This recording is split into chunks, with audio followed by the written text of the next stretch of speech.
চ্যালেঞ্জটা হলো, যেভাবে ভারতে আমরা কেয়ারফ্রি ঘুরে বেড়াই সেভাবে কি ফ্রান্স ঘোরা সম্ভব, এবং একা, কোনো ট্রাভেল এজেন্ট ছাড়া? চলুন চেষ্টা করে দেখা যাক। তবে বেড়ানোটা অবশ্যই অ্যাডভেঞ্চারাস হতে হবে, এবং সেই কারণে কিছু ডিসিশন নিয়েছি। আমি শহরের ভেতরে হেঁটে হেঁটেই ঘুরবো, তবে দূরবর্তী জায়গায় যেতে গেলে তো বাস আর ট্রেন নিতেই হবে। আরেকটা জিনিস হচ্ছে, আমি ফ্রান্সের ইন্টিরিয়ারে ঢুকবো। যেসব শহরে অত বেশি ট্যুরিস্ট যায় না, সেই সব শহরগুলোকে খুঁটিয়ে খুঁটিয়ে দেখব। কেন পৃথিবীর সবচেয়ে বেশি ট্যুরিস্ট ফ্রান্সে যায়? পৃথিবীতে সর্বোচ্চ, বছরে প্রায় 10 কোটি। ট্যুরটাকে আরেকটু থ্রিল করার জন্য ঠিক করেছি যে ফ্রান্স আল্পসে যাব, এবং সম্ভব হলে আল্পসে ট্রেকিং করব। যদিও জানি যে এই সময়টা ট্রেকিংয়ের উপযুক্ত সময় নয়, কেননা জুনের মিড উইক থেকে ট্রেকিংগুলো শুরু হয়, তখন ওই বরফগুলো গলে পাসের। এই সময় মে মাসটায় প্রচুর বরফ থাকার কথা, কিন্তু চেষ্টা করে দেখব। এই কারণে আমি ক্র্যাম্পন আর স্টিক ঠিকও নিয়ে নিয়েছি, ওয়াকিং স্টিক। এবারে কথা হচ্ছে যে জুনে গেলেই তো হতো, কিন্তু জুনে হচ্ছে ভরা সিজন, সামার ওদের, এবং সেই সময় প্রচুর ট্যুরিস্ট ওখানে যায়, ফলে ওদের হোটেল ভাড়া অলমোস্ট ডাবল হয়ে যায়, হোটেল বা হোস্টেল ভাড়া। সুতরাং সব দিক বিবেচনা করেই মে মাসটা আমি সিলেক্ট করেছি। এখন দেখা যাক। সুতরাং আর অপেক্ষা করে লাভ নেই, চলুন বেরিয়ে পড়ি। আপনারা যারা ফ্রান্সে যাননি তারা তো আমার সাথে হেঁটে দেখতে পারবেন অনেক নতুন জিনিস, আর যারা গেছেন তারাও হয়তো কিছু কিছু নতুন জায়গার সন্ধান পাবেন। দেশের সাথে বিদেশে ঘোরার একমাত্র ডিফারেন্স হচ্ছে বিদেশে গেলে ভিসা লাগে, এবং ইউরোপের ক্ষেত্রে এটা হচ্ছে সেনজেন ভিসা। বর্তমানে এর ফিজ হচ্ছে প্রায় 9,500 টাকার মতো। আর ভিএফএস গ্লোবাল, যার থ্রু দিয়ে এই অ্যাপ্লিকেশানটা করতে হবে, তাদেরও একটা ফি আছে। সেই ফিটা হচ্ছে প্রায় 1,300 টাকার মতো। এই বাধ্যবাধকতা আছেই, এবং এই ভিসা অ্যাপ্লিকেশান করতে গেলে তার সাথে আপনাকে রিটার্ন, প্লেনের টিকিট, হোটেল বুকিং, বাস বা ট্রেনের টিকিট, সমস্ত কিছু আপনাকে সাবমিট করতে হবে অ্যালং উইথ ইয়োর পাসপোর্ট। সুতরাং সেগুলোর জন্য একটা প্রিপারেশান আছে, এবং মিনিমাম 3 মাস আগে থেকে এটা করা দরকার। চলুন তাহলে বেরিয়ে পড়া যাক। এই ব্যাগটাই নেব, এই ব্যাগটা পিঠে নেব। এইটাকে এবারে চেকড ইন ব্যাগেজে পাঠিয়ে দেবো, তার কারণ এর ভেতরে ক্র্যাম্পন আছে, প্লাস ট্রেকিং পোলও আছে, যেটা কেবিন ব্যাগেজে অ্যালাউ নয়। আর এই ছোট্ট ব্যাগটা, যার মধ্যে ইলেকট্রনিক্স জিনিসপত্র রাখবো, সেইটা কেবিন ব্যাগেজের জন্য নিয়ে নেব। এইটাই আমার, এটা 20 লিটারের, এটা 20 লিটারের রুকস্যাক। এইটাতেই সে হয়ে যাবে। যা জিনিসপত্র আছে আমার এটার মধ্যেই ধরে গেছে। সো চলো তাহলে বেরোনো যাক। Let's go. জুতোর ফিতে বেঁধে নাও। রেডি হয়ে গেছি, উবেরের জন্য ওয়েট করছি। উবের আসছে, এসে গেছে কাছাকাছি।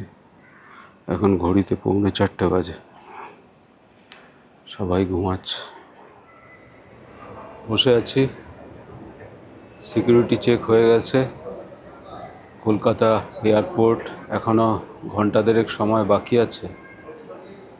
এখান থেকে যাব দিল্লি, দিল্লি থেকে তারপরে যাব হচ্ছে প্যারিস। এখান থেকে সকাল 7টায় দিল্লির উদ্দেশ্যে যাবে এয়ার ইন্ডিয়া। তারপরে ওখানে টার্মিনাল 3-তে নামবে। টার্মিনাল 3-তে ওখান থেকে ড্রিম লাইনার প্যারিস।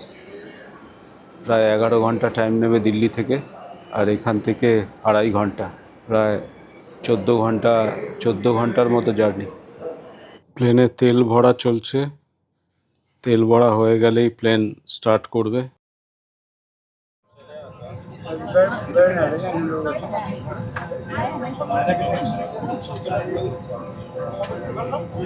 পৌঁছে গেলাম দিল্লির টার্মিনাল 3। এটা দিল্লির নতুন করেছে, বিশাল বড়, এবং আপনি যদি হাতে সময় নিয়ে না আসেন আপনি প্লেন মিস করে যাবেন। কেননা এখানে দিল্লিতে প্রচুর লোড, সিকিউরিটি চেকে প্রচুর টাইম যায়, প্লাস ইমিগ্রেশন আছে, হাতে সময় নিয়ে পৌঁছানোটাই ভালো। আমাকে রীতিমতো দৌড়াতে হলো। ব্যাগেজটা যদিও ডাইরেক্ট প্যারিসের প্লেনে তুলে দিয়েছিল এয়ার ইন্ডিয়া, কিন্তু সিকিউরিটিতে ব্যাপক লাইন ছিল, তাই দৌড়ে বোর্ডিং গেটে কাছাকাছি যেতে হলো। কিন্তু আমার ভাগ্যে যে কী জিনিস অপেক্ষা করে আছে তখনও জানা ছিল না। সিকিউরিটি চেক, ইমিগ্রেশনে প্রচুর ভিড় ছিল। আমাকে এখন তাড়াতাড়ি যেতে হবে, খুঁজতে হবে 21টা কোন দিকে? এদিকে। বোর্ডিং শুরু হয়েছিল আধ ঘন্টা পরে, কিন্তু বোর্ডিং হওয়ার পরেই এলো আসল বিপদ। টেকনিক্যাল ফল্টের জন্য প্লেন দাঁড়িয়ে গেল, কিছুতেই আর প্লেন উঠছে না। সেই দীর্ঘক্ষণ এসি বন্ধ, প্রায় 3 ঘন্টা প্লেনের ভেতর বসেছিলাম, কিছুতেই কিছু হচ্ছে না। ওরা গ্রাউন্ড স্টাফ ডাকলো, তারপরে 3 ঘন্টা পরে প্লেন স্টার্ট নিল। খুব টেনশন হয়ে গেছিল।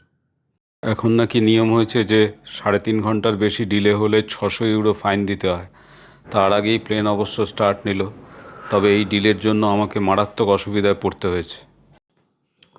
প্লেন স্টার্ট করার সময় লোকে ভগবানের নাম নিচ্ছিল, কেউ জয় শ্রীরাম, কেউ জয় বজরং বলি বলছিল। এটা ড্রিম লাইনার, যেটা অ্যাক্সিডেন্ট করেছিল সেই ধরনেরই প্লেন।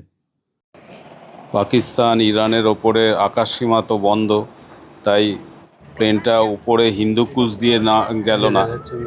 প্লেনগুলো সব দিল্লির প্লেনগুলো সবই ওই জয়পুর রাজস্থানের ওখান দিয়ে, গুজরাট দিয়ে গিয়ে, তারপরে ওই ইরানের তলা দিয়ে গিয়ে, সৌদি আরবের ওপর দিয়ে গিয়ে তারপরে উঠছে, ওই ইসরায়েলের ওপর দিয়ে গিয়ে ইউরোপের দিকে যাচ্ছে।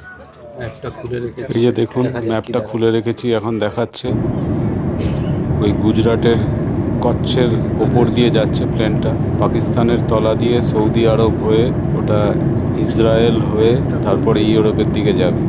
এটাই এখন ফলে সময় এখন অনেক বেশি লাগছে।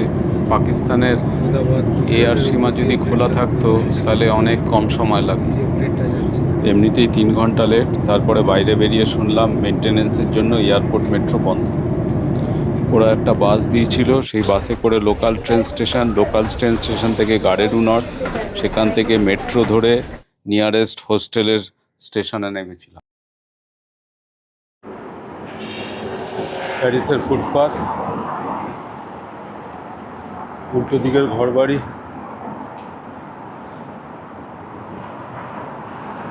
অনেকটা রোমেরই মতো। হাঁটতে হাঁটতে চলেছি।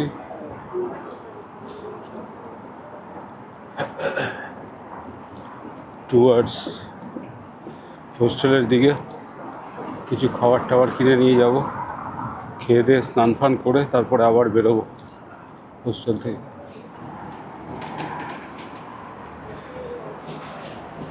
ছবি, মেমোরিবিলিয়া, বাদিকের এই বিল্ডিংটা হচ্ছে মিউসি ডি ওরসি। লুভারের পরে এইটা হচ্ছে প্যারিসের সবচেয়ে বিখ্যাত মিউজিয়াম। যদিও আমি এটা দেখব না, এখানে রেনোয়ারের একটা এক্সিবিশন চলছে, কিন্তু মিউজিয়াম দেখতে গেলে অনেক সময় লেগে যায়, অনেক সময় নিয়ে খুঁটিয়ে দেখতে হয়। লুভারের যেমন প্রত্যেকটা ছবি যদি 1 মিনিট করেও দেখা যায় তাহলে নাকি 100 দিন লেগে যাবে, সুতরাং অত সময় তো আমার কাছে নেই। আমি হাঁটতে হাঁটতে চলেছি। এটা হচ্ছে নোতর দামের উল্টো দিকের সিয়েনে রিভারের পাড় দিয়ে এই রাস্তাটা চলে গেছে টুয়ার্ডস আইফেল টাওয়ার অবধি, এবং এই রাস্তাটা হচ্ছে ওয়ার্ল্ড হেরিটেজ সাইট। নদীর ওপর একটু পরপরই একটা করে ব্রিজ, আর রাস্তার পাশে ছবির দোকান, মেমোরিবিলিয়া, বিভিন্ন রকমের জিনিস, টুরিস্টি জিনিস বিক্রি হচ্ছে। প্রচুর দোকান রয়েছে নদীর পাশে।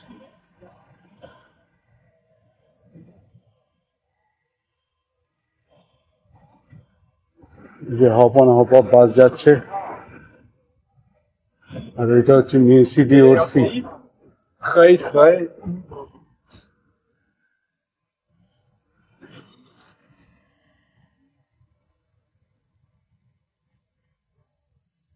সবাই, কেউ দৌড়াচ্ছে, জগিং করছে, সকালবেলা ব্যায়াম করছে, এরা খুব স্বাস্থ্য সচেতন। রাস্তার পাশে সব মেমোরেবিলিয়া, সব ছবি টবি বিক্রি হচ্ছে।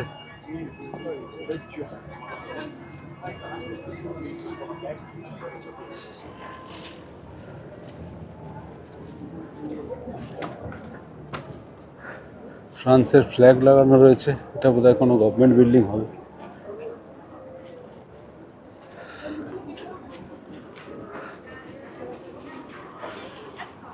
এখানে এই আরেকটা ব্রিজ রয়েছে, এই ব্রিজটা আবার অদ্ভুত, তলায় সিঁড়ি দিয়ে পার হওয়া যায় আর ওপরটায় স্ট্রেট হেঁটে পার হওয়া যায়। Double decker bridge.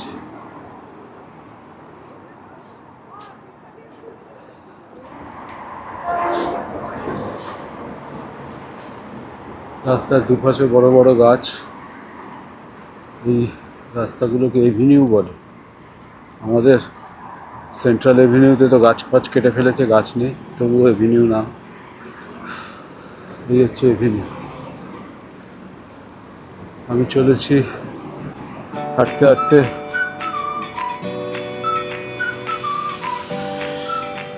সারা ইউরোপেই রাস্তার পাশে বসে খাওয়ার চল আছে, প্যারিসের কাফে তো বিখ্যাত, এর তো কোনো কথাই নেই।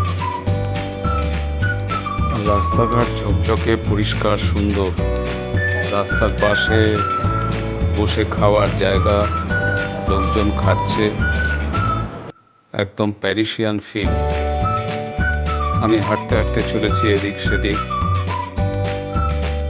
হাঁটতে হাঁটতে একটা দারুণ জায়গায় চলে এলাম, যে দেখুন মেট্রো বা বাসে এলে এই ধরনের জায়গা দেখতে পাওয়া পছন্দ। এই কারণেই আমি হেঁটে ঘোরা পছন্দ করি। কত সুন্দর জায়গাটা দেখতে, সরু গলি, ওপরে কাচের রুফটপ, অ্যাম্বিয়েন্ট লাইট হালকা, দুপাশে টেবিলে লোকজন বসে খাচ্ছে, কি ভীষণ সুন্দর পরিবেশ।